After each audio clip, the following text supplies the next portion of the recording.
Assalamualaikum warahmatullahi wabarakatuh. Saya Rizka Aulia Puspita dari kelas Biologi 1 dengan NIM 0704212031.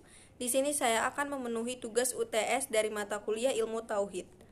Bismillahirrohmanirrohim. Sifat-sifat wajib Allah ada 20. Yang pertama, wujud yang artinya ada.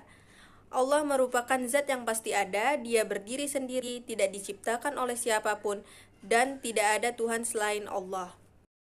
Yang kedua, qidam yang artinya terdahulu atau awal.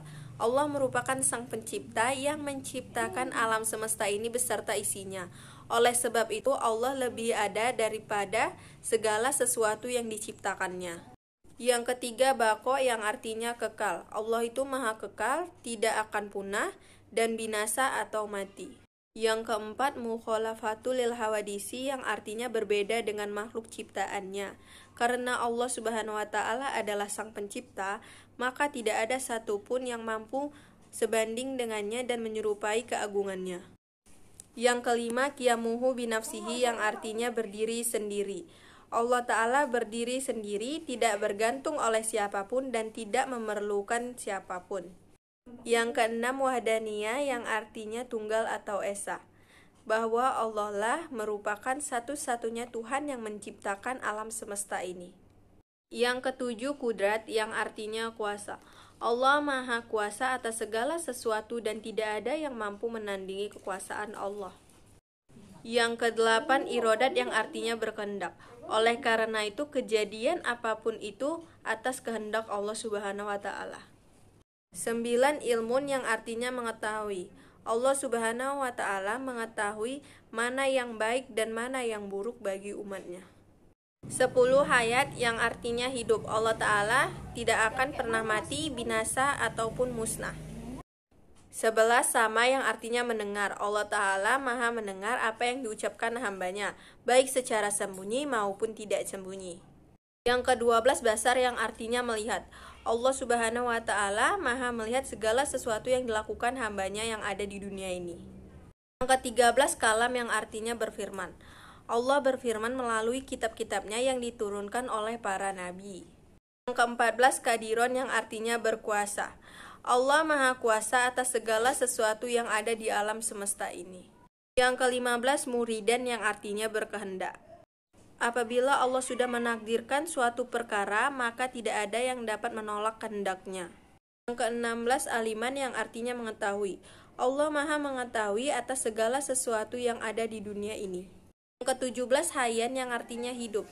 Allah maha hidup yang artinya Dia selalu mengawasi hamba-hambanya dan Dia tidak pernah tidur. Yang ke-18, sami'an yang artinya mendengar. Tidak ada yang terlewatkan bagi Allah dan tidak ada yang melampaui pendengarannya. Yang ke-19, basiron yang artinya melihat. Allah selalu melihat dan mengawasi hamba-hambanya, oleh sebab itu kita harus melakukan kebaikan. Yang terakhir adalah mutakaliman yang artinya berfirman atau berkata-kata.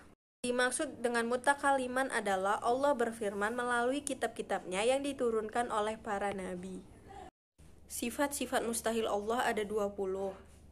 Sifat-sifat mustahil Allah yang pertama, Adam. Adam dalam bahasa Arab artinya tidak ada.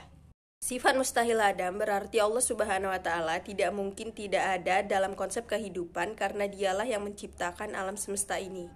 Yang kedua, hudus. Hudus dalam bahasa Arab artinya baru, awalan, atau permulaan. Sifat mustahil hudus berarti Allah Subhanahu wa Ta'ala tidak ada yang mendahului karena Allah ada sebelum segala sesuatu ada.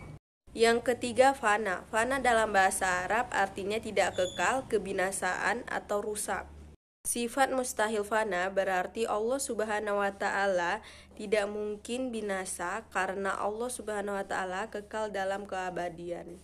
Yang keempat, mumatsalatul lil hawadisi. Mumatsalatul lil hawadisi dalam bahasa Arab artinya serupa atau menyerupai makhluknya. Sifat mustahil mumatsalatul lil hawadisi berarti Allah Subhanahu wa Ta'ala tidak mungkin serupa atau sama seperti makhluk-makhluk ciptaannya. Yang kelima, ihtiyazuli ghairi. Ihtiyazuli ghairi dalam bahasa Arab artinya berdiri dengan yang lain atau membutuhkan orang lain. Sifat mustahil ihtiyazuli ghairi berarti Allah Subhanahu wa ta'ala maha segalanya dan tidak mungkin bergantung pada makhluk lain. Karena baginya lah kekuasaan atas segala sesuatu alam semesta dan seisinya. Yang keenam, ta'adud. Ta'adud dalam bahasa Arab artinya berbilang. Sifat mustahil ta'adud berarti Allah Subhanahu wa ta'ala tidak terbilang karena Allah Maha Esa, yakni zat tunggal atas kebesarannya. Yang ketujuh, ajunna. Ajun dalam bahasa Arab artinya lemah. Sifat mustahil ajun berarti Allah Subhanahu wa ta'ala tidak mungkin memiliki kelemahan sedikitpun atas kehendaknya. Yang kedelapan, karohah. Karohah dalam bahasa Arab artinya terpaksa. Sifat mustahil karohah berarti Allah Subhanahu wa ta'ala tidak terpaksa dalam melakukan apa-apa yang telah Dia kehendaki atas segala ciptaannya. Yang kesembilan, jahlun. Jahlun dalam bahasa Arab artinya bodoh. Sifat mustahil jahlun berarti Allah Subhanahu wa ta'ala tidak mungkin bersifat bodoh karena Allah Maha mengetahui atas segala sesuatu. Yang ke-10, maut. Maut dalam bahasa Arab artinya mati. Sifat mustahil maut berarti Allah Subhanahu wa ta'ala tidak mungkin mati atau binasa karena zatnya kekal abadi atas kekuasaannya yang sempurna. Yang ke-11, syamamun. Syamamun dalam bahasa Arab artinya tuli. Sifat mustahil syamamun berarti Allah Subhanahu wa ta'ala tidak mungkin tidak mendengarkan karena Allah Maha mendengar segala sesuatu yang terjadi di alam semesta ini. Yang ke-12, ama. Ama dalam bahasa Arab artinya buta. Sifat mustahil ama berarti Allah Subhanahu wa ta'ala tidak mungkin buta atau tidak bisa melihat apa-apa yang terjadi. Bahkan yang kasat mata sekalipun Allah mampu melihatnya. Yang ke-13, bakuman. Bakamun dalam bahasa Arab artinya bisu.